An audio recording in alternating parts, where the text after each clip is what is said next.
Hey guys, I will show you how to fix this problem on Windows system. So this solution is applicable for Windows 10 as well as Windows 11 operating system. What you have to do, you need to just follow my screen and we will fix this issue together. In the first step, we need to go to search bar, then type your control panel, and from the search bar, click here to open it. Once we are here, we need to set view by as large icons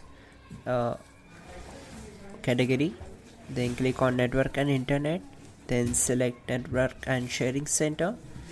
Once we are here, click on Ethernet and then select properties.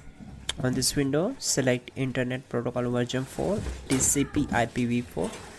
We need to check it. After that, go to its properties, then select use the following DNS server addresses and type your 8.8.8.8 and press tab button to get the access of alternate DNS server. Then type your 8.8.4.4.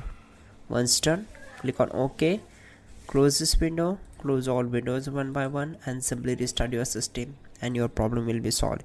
You can also check out our description link to fix this issue quickly and effectively. Please go and check out once. And yeah, don't forget to like the video. Please do subscribe the channel.